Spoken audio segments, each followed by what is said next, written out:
The Lord be with you. I'm Deacon Keith Fournier, and our first reading is taken from the second letter of the Apostle Paul to the Corinthians. I wish you would put up with a little foolishness from me. Not that you don't do this already. The jealousy that I feel for you is, you see, God's own jealousy. I gave you all in marriage to a single husband, a virgin pure for presentation to Christ.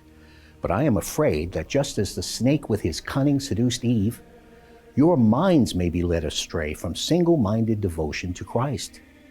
Because any chance comer has only to preach a Jesus other than the one we preached, or you have only to receive a spirit different from the one you received, or a gospel different from the one you accepted. And you put up with that only too willingly.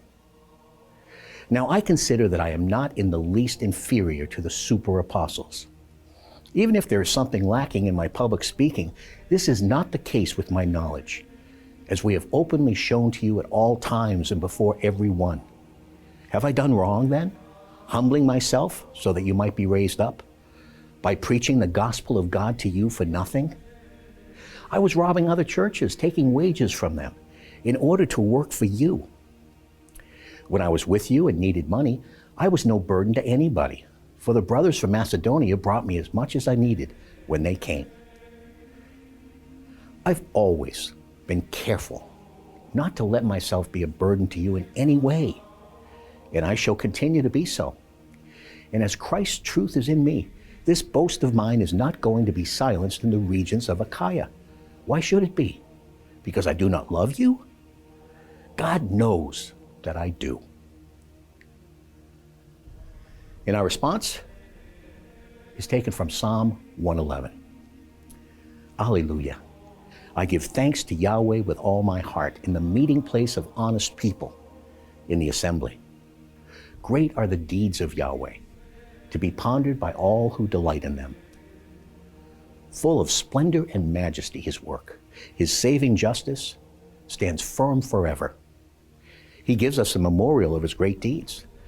Yahweh is mercy and tenderness. The works of his hands are fidelity and justice.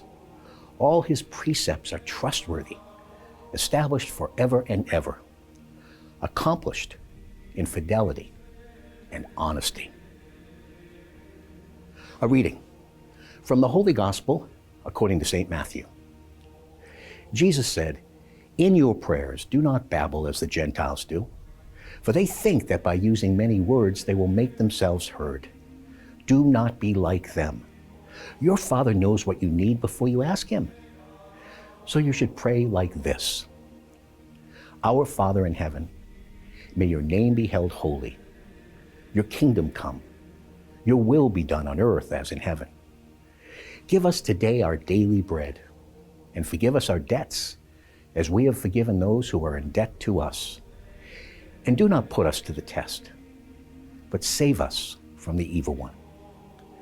Yes, if you forgive others their failings, your heavenly Father will forgive you yours.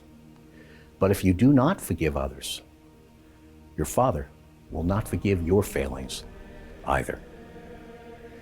The Gospel of the Lord.